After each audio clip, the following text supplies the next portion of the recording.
Estamos de volta para o terceiro bloco do Roda de Entrevista de hoje, que conversa com o presidente da OAB Goiás, Lúcio Flávio Siqueira de Paiva. No bloco anterior, até em cima de uma colocação da Valéria, entrou a questão de ameaças ao exercício da advocacia. O senhor antecipou alguns aspectos que eu queria já perguntar. Tramita em Brasília, discute-se duas coisas, né, que a gente até conversava aqui no intervalo, sobre a possibilidade do fim do exame de ordem e também da questão da não obrigatoriedade da contribuição compulsória, ou seja, compulsória já é obrigatória, né? Discorra sobre isso e se os colegas quiserem ampliar a pergunta, fica só lembrar que essa questão do exame de ordem é um projeto que o próprio presidente Jair Bolsonaro, ele levou ao plenário em 2007, está sendo retomado agora. Então, me parece que então me parece que é uma luta dura para a advocacia, porque, afinal de contas, é contra hoje o presidente da República.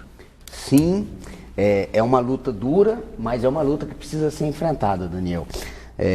Bom, Enzo, traçando um pano de fundo para que o telespectador entenda. A advocacia é essencial à democracia. Isso é uma pedra angular de qualquer democracia madura do mundo, de que a advocacia é essencial à defesa do cidadão.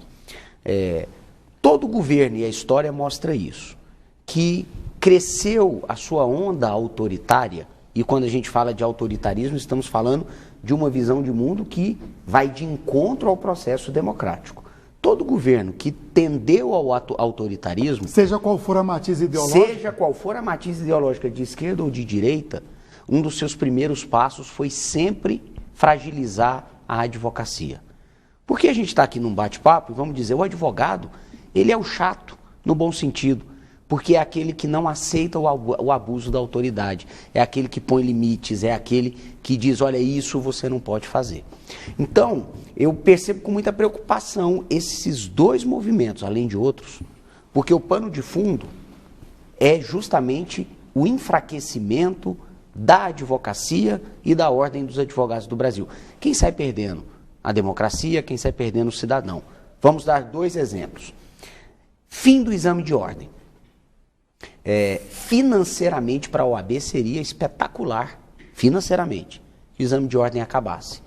Porque hoje nós temos algo em torno de 1,5 milhão de bacharéis que não conseguem passar no exame da OAB. Esses bacharéis, caso o exame de ordem acabe, eles ingressarão no mercado e se inscreverão na OAB do dia para a noite. Portanto, são 1,5 milhão de bacharéis que passarão a pagar a anuidade. Logicamente, os cofres da entidade se agradecerão. Entretanto, eu considero que esse é o passo final para o colapso definitivo do sistema de justiça no país. Hoje nós já somos 1.200.000 advogados. Se nós colocarmos mais 1,5 milhão do dia para a noite, nós vamos chegar a praticamente 3 milhões de advogados para uma população de pouco mais de 200 milhões de habitantes. Antes do segundo exemplo, eu só queria que você, então, respondesse a duas críticas ao exame de ordem. Uma costumasse, que o exame de ordem é uma reserva de mercado velada, e a outra do próprio presidente, já eleito, quando ele disse que o exame de ordem ele é realizado para jogar profissionais, office boys de luxo dentro de escritórios. Bom, voltando, para poder ferir a sua provocação, voltando um pouquinho. Nós já somos 1.200.000 advogados. Se nós acrescentarmos mais outro 1,5 milhão, chegaremos a 3 milhões. O cidadão que tem uma carteira da OAB no bolso, ainda mais se ela for recebida assim de mão beijada, digamos, ele vai querer sobreviver e para sobreviver tem que propor ação. Então a litigiosidade do Brasil, que já é alta, vai explodir. E o judiciário, que já está travado pelo excesso de processos, aí que a máquina vai travar mesmo. Então, o exame de ordem, ele é essencial para um mínimo controle do mercado, sim. E em qualquer lugar do mundo é assim que funciona. Nós não podemos caminhar, ou pelo menos na minha visão, não devemos, para um sistema de laissez-faire absoluto, deixar absolutamente a mão do mercado cuidar de tudo, porque alguém vai sair prejudicado dessa situação e é sempre o cidadão. Com relação às ponderações que foram feitas, por exemplo, pelo hoje presidente, né, Jair Bolsonaro, no sentido de que o exame de ordem seria uma forma de colocar office boys de luxo ou algo do gênero nos escritórios de advocacia. Ora, o exame de ordem, ele é um exame de aptidão mínima para o exercício profissional. Ele é uma garantia para o cidadão. Aquele aprovado no exame de ordem, ele tem um certificado dizendo que ele tem uma proficiência mínima e que, portanto, a tendência dele de prestar um mau serviço é menor, é pequena, com relação àquele que não tem esse mesmo certificado. Então, o exame de ordem ele é também uma garantia da cidadania com relação à qualidade do exercício profissional. Portanto, me parece que, sopesando as duas visões, pró e contra, o exame de ordem tem muito mais argumentos favoráveis do que contrários a ele. E é um sistema que funciona. Nós vamos partir para um desmonte a troco de quê? Para satisfazer uma opinião pessoal? E tem um segundo tópico ainda, né, da contribuição. Ah, pois sim. Com relação à questão da contribuição que hoje é obrigatória para a OAB e para todos os conselhos. Mas eu vou tentar centrar basicamente na OAB. A OAB faz o controle ético profissional da advocacia. Isso é um serviço que custa. A OAB ela faz uma defesa coletiva da cidadania em juízo e fora dele. Isso também custa. Como é que nós vamos manter esse serviço sem uma base de financiamento para tanto? Isso falando da OAB. Agora vamos pensar num modelo mais amplo. Vamos pensar no Conselho de Medicina, de Arquitetura, de Engenharia, de Medicina Veterinária, de todas as outras profissões regulamentadas. Se você desmonta a base de financiamento, eu digo para vocês, talvez nem 5 desses conselhos tenham condição de sobreviver. E aí eu pergunto, como ficará o controle ético profissional dessas outras profissões? E como é que vai ficar a cidadania que usa esses serviços desses profissionais? Presidente, eu queria falar de um outro tema, que é o decreto de armas, né? Hoje o presidente Jair Bolsonaro revogou, depois da derrota lá no Senado, mas manteve alguns pontos e parece que manteve a parte de advogados. Teve uma audiência pública na Assembleia Legislativa e o senhor fez uma defesa de posse e porte de armas para advogados. Por que o senhor tem essa posição? Fabiana, eu queria até dividir aqui o decreto do presidente. Eu acho que ele padece de alguns vícios formais.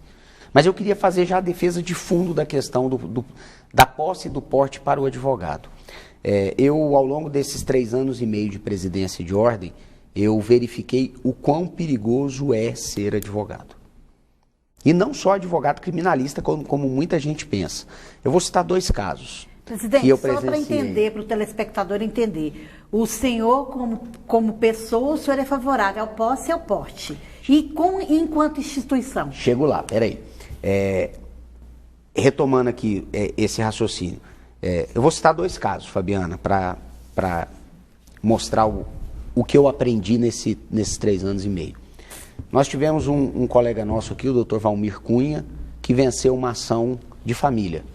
Mandaram uma bomba para ele no escritório, todo mundo conhece esse caso. Sim, nós já entrevistamos ele. Sofreu danos irreparáveis e quase perdeu a vida. Nós tivemos um colega aqui na cidade de Goiás que foi negociar um acordo numa fazenda, na verdade, um acordo de uma ação possessória, era uma armadilha e uma emboscada e ele foi ali cruelmente assassinado. Eu poderia continuar citando no caso do Valmir, se ele tivesse a arma, qual que é a diferença? Não estou dizendo ainda da arma, estou dizendo da periculosidade da profissão. A periculosidade da profissão, ela faz com que seja legítimo que o advogado queira poder se defender das situações de risco que ele está submetido. Não quer dizer que a arma vai ser, caso ele carregue a arma, um lenitivo e uma solução para todos os problemas, mas é inerente à profissão esse risco. Esse é o primeiro ponto do argumento. O segundo ponto do argumento é o seguinte: existe uma isonomia no sistema de justiça entre juízes, promotores e advogados. Tem que ser assim, porque está na lei, está na Constituição. Juízes têm direito à posse e porte. Promotores, pelo simples fato de o serem, têm direito à posse e porte. O advogado também tem que ter o mesmo direito que é outorgado a essas carreiras co-irmãs. Por que o juiz tem? Porque a carreira dele é potencialmente periculosa. Por que o promotor o tem? Porque é potencialmente periculosa. E a advocacia, aí o argumento inicial, demonstra que assim o é.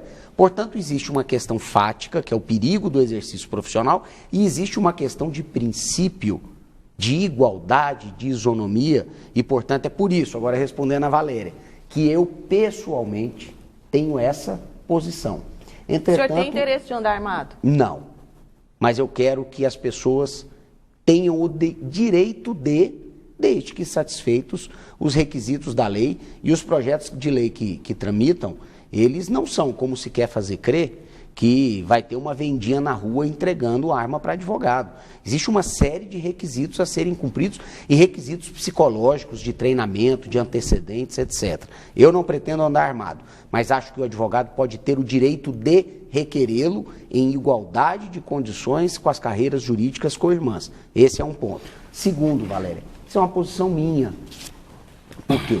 Porque o sistema OAB ainda não tirou uma posição final. Está rachado? Não diria que está rachado, eu diria que é polêmico no âmbito da OAB ainda isso, e a OAB ela é muito ciosa da democracia.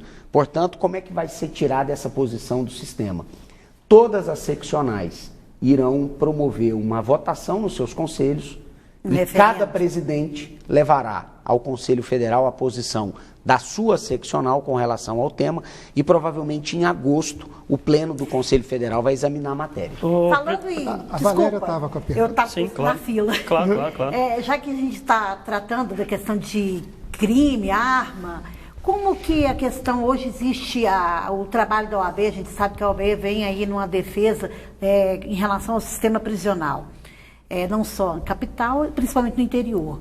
E uma crítica muito grande por parte da advocacia militante com relação à questão do novo, vamos dizer, a forma, né, da audiência de custódia, que isso em muito prejudicou e joga para a praça, para o mercado, criminosos aí em alto potencial, em alto grau. Como que o senhor vê essa questão da audiência de custódia e do sistema prisional, o trabalho da OAB em relação a isso? Valéria, com relação à audiência de custódia, eu considero que foi apesar de ser também uma questão polêmica, considero que foi uma iniciativa valorosa do legislador, do Conselho Nacional de Justiça.